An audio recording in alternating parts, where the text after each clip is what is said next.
ये कांग्रेसी बेशर्मी से 370 धारा के तहत एक ही देश में दो निशान दो विधान चलाता था।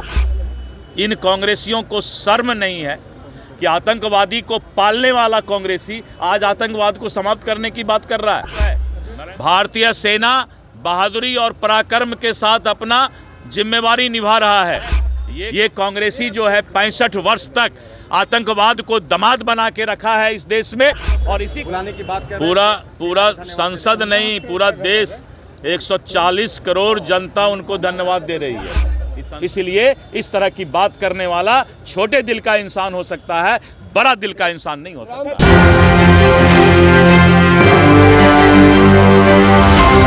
नमस्कार, एक न्यूज़ 24 देख रहे हैं आप, और मैं हूं आपके साथ साहिब। देखिए, लगातार ऑपरेशन सिंदूर की चर्चा हो रही है और आतंकवाद की चर्चा हो रही है। कांग्रेस ने जो है 4 आतंकवादियों के फोटो जो है पोस्ट किया और कहा कि जब तक इनकी जो है खात्मा नहीं हो जाता तब तक ऑपरेशन सिंदूर जो है अधूरा है। हमारे साथ बातचीत करने के लिए डॉक्टर दिलीप जायसवाल हैं। उन्होंने भी जो है बड़ा बयान दिया है और इस बात को कहा है कि दामाद की तरह मानते हैं आतंकवादियों को जो है कांग्रेसी।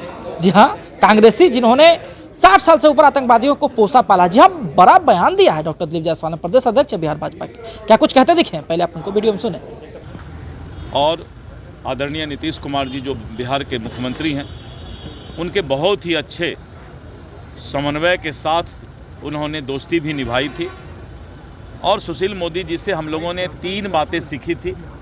पहला तो ये कि किसी कार्यकर्ता को के घर में अगर कोई दुख होता था तो सुशील मोदी जी उसके घर पर जरूर पहुंचते थे। सुशील मोदी जी महीना में कम से कम 100 से 150 बूथ स्तर के, मंडल स्तर के, प्रखंड स्तर के कार्यकर्ता से सीधी वार्ता फोन पर करते थे।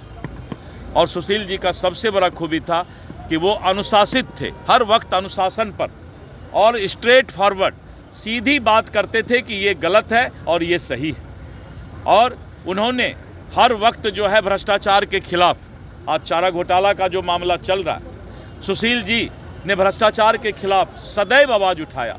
तो इसलिए सुशील जी को हम लोग याद किए हैं कि सुशील मोदी एक ऐसे राजनीतिक कुशल राजनेता थे, और आज उनके यादगारी में हम लोग श्रद्धांजलि सभा आयोजित किए। बिहार चुनाव लड़ सकती हैं क्या अध्यक्ष जी? अपराधी अभी तक नहीं पकड़े गए, इसलिए ऑपरेशन सिंदूर अभी भी अधूरा है, और जो पर्यटकों की मृत्यु हुई है वो अभी भी अधूरी रह गई है। ये कांग्रेसी 65 वर्ष तक आतंकवादी को दामाद के तरह इस देश में पालता था। ये कांग्रेसी बेशर्मी से 370 धारा के तहत एक ही देश में दो निशान दो विधान चलाता था। इन कांग्रेसियों को शर्म नहीं है कि आतंकवादी को पालने वाला कांग्रेसी आज आतंकवाद को समाप्त करने की बात कर रहा है। नरेंद्र मोदी जी का नेतृत्व बहुत ही मजबूत नेतृत्व है। भारतीय सेना बहादुरी और पराक्रम के साथ अपना जिम्मेवारी निभा रहा है। ये कांग्रेसी को पाकिस्तान चल जाना चाहिए, और पाकिस्तान की भाषा बोलने वाला कांग्रेसी को पाकिस्तान में ही रहना चाहिए। इसलिए ये कांग्रेसी बेशर्म है।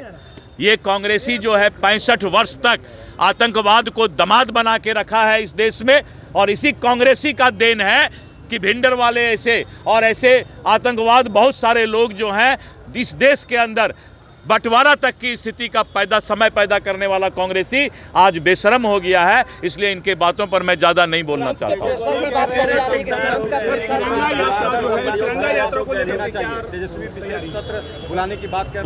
पूरा संसद नहीं पूरा देश 140 करोड़ जनता उनको धन्यवाद दे रही है।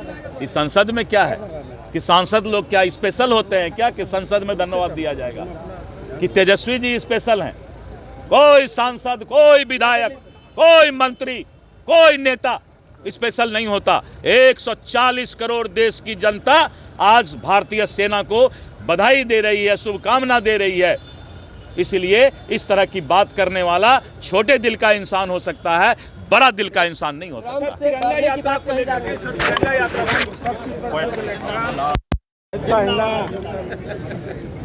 भूटान अभी आपने सुना, उन्होंने स्पष्ट तरीके से कहा है कि सबसे पहले तो पहली पुण्यतिथि, जी हाँ, सुशील कुमार मोदी की पहली पुण्यतिथि पर वो पहुंचे थे। उन्होंने बताया कि किस प्रकार से उनका योगदान रहता था। लगातार अपने कार्यकर्ताओं और समर्थकों से फ़ोन पर बात किया करते थे और ऐसा कोई सप्ताह नहीं होता था कि वो अपने प्रखंड स्तर और बूथ स्तर के कार्यकर्ताओं से वो बात करके, मुलाकात करके उनसे संशय नहीं किया करते थे। हालांकि कांग्रेस के जिस प्रकार से ट्विटर हैंडल पर इस बात की पोस्ट किया गया कि भाई ये 4 आतंकवादी जब तक नहीं मारे जाते, पकड़े जाते, तब तक जो है ऑपरेशन सिंदूर अधूरा है। उसको लेकर के उन्होंने कहा कि आतंकवादियों को, आतंकवाद को दामाद की तरह मानने वाला कांग्रेस इस प्रकार की बातें कैसे कर रहा है। जब से उनके राज रही तो आतंकवादियों को जो है पोषा पाला गया अपने जैसे। हालांकि इस प्रकार के बयान जो है लगातार आपको देखने को मिलेंगे ही। आपको बता दें कि इसको लेकर के और भी बहुत कुछ कहा दिलीप जायसवाल ने और आपने बाकायदा सुना। लेकिन देखना बड़ा दिलचस्प होगा कि क्या सारे आतंकवादी पकड़े जाएंगे और ऑपरेशन सिंदूर कब तक जो है सफल होगा। इसी प्रकार की खबरों के लिए आप एक न्यूज़ 24 के साथ बने रहें। साहिल कुमार की रिपोर्ट, पटना से।